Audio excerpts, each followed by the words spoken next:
Chapter 68. The Legend of Pushtipati.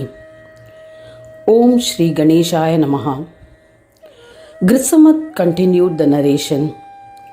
After having listened to such a fascinating legend, Rishi Agastya saluted the omniscient Brahma Deva. He said, "O Brahma Deva, you are the most eminent among those well versed in the Vedas. You are well versed in knowledge of truth.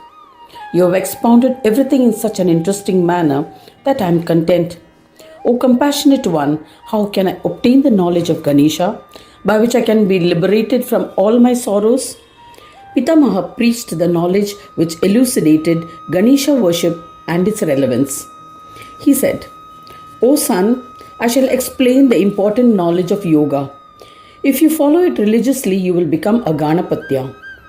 The body and soul are the forms of Swata Uttana Brahma. It is absolute form of knowledge or Bodha Rupa.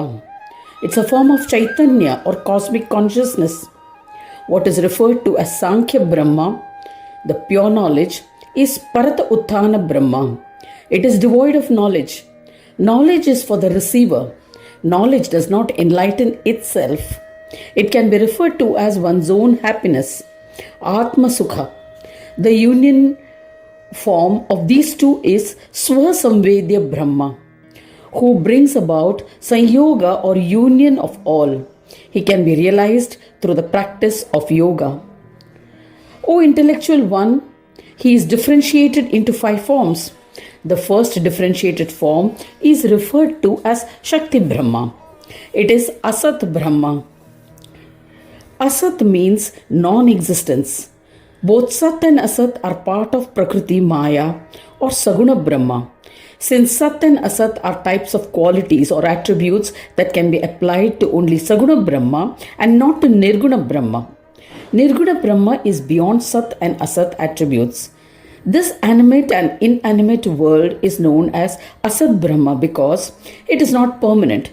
It is changeable, as there is a continuous cycle of creation and destruction in the whole universe, which is expressed by the word Asat. It is this universe that is under the authority of Ganaraja, and hence it is called Asat Brahma or Shakti Brahma as well. Saura Brahma is the essence of all, Atma or Alatmakara. It is Sat Brahma. O son, please comprehend that it is devoid of differences and other aspects. The union of this Asat and Sat forms is brought about by Vishnu. He is referred to as Samabrahma, bestower of Ananda. The 4th form is Shankara Brahma. He is different from the previous 3 and is devoid of infatuation. He is also referred to as Avyakta Brahma, the unmanifest, and Neti Brahma. The 3 Brahmas endowed with Moha, infatuations, Shakti, Surya, and Vishnu, and the 4th, Neti Brahma, devoid of Moha, infatuations, and the 5th Brahma is created from their union. He is referred to as Swananda Brahma. Gajanana resides in Brahmanda and controls it. Brahmanda is the samashti or the collective of Swananda Brahma, and Sharira or body is Vyashti form. The 4 Brahmas exist in Sharira in their Amsha.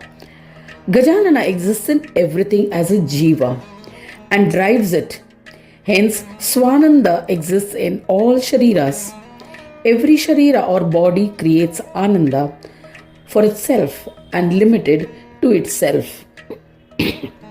With the union of all 4 Brahmas, Swasamvedya, self-realization or awareness of I or Aham is experienced. Swasamvedya is the one who brings about the union of the 4 Brahmas.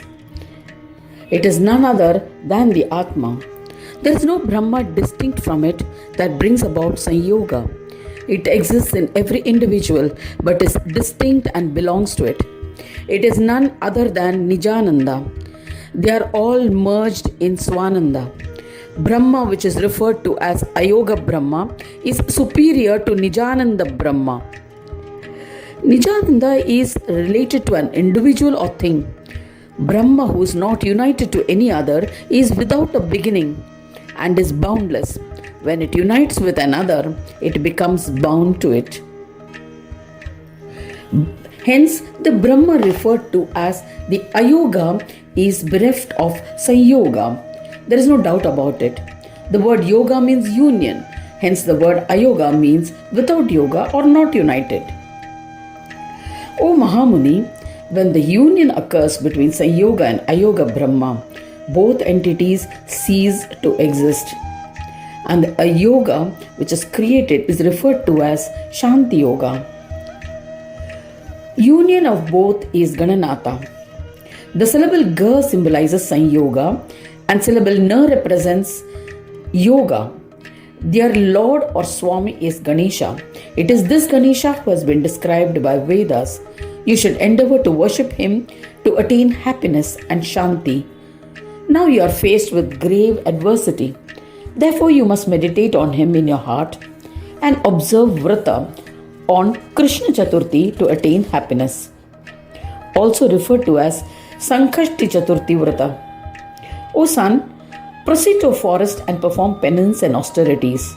By doing so, you will be able to destroy the intolerable pride of Samudra.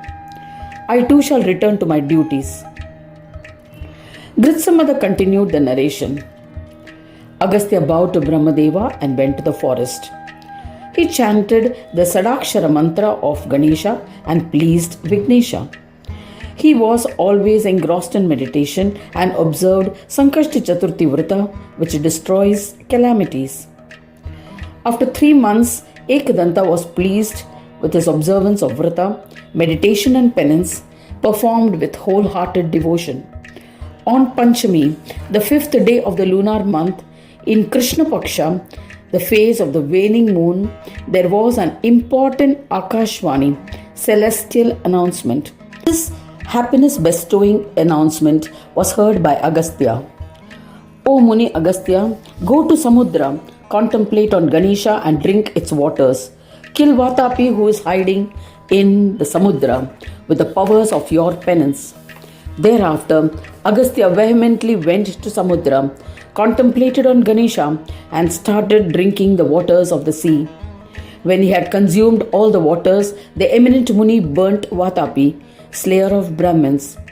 All Devas praised the Mahamuni. Devas extracted all other Daityas who were found hiding within Samudra and butchered them with their swords. Thereafter, Bhagiratha, he was a great king who brought river Ganges, personified as the river goddess Ganga, to earth from the heavens. He brought down Ganga and refilled the ocean with water again. Devas were relieved. Thereafter, Agastya returned to the town of Vatapi.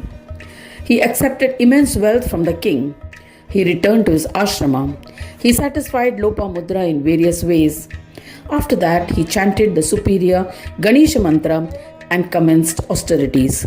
He practiced yoga and conquered the 5 aspects of Chitta. The illustrious Yogindra attained Gananayaka and also attained peace. Thereafter, he arrived at Mayuresh Kshetra, place of pilgrimage of Ganesha, with devotion. He stayed there and performed Ganesh Puja regularly. O Prahlada, I have narrated the glory of Pushtipati briefly. Now I shall relate the legend of Chintamani. Whoever reads or listens to the astonishing legend of Pushtipati will secure all that he desires.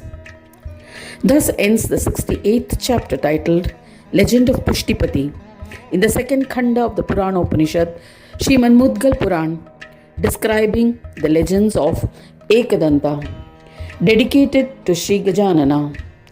End of chapter 68.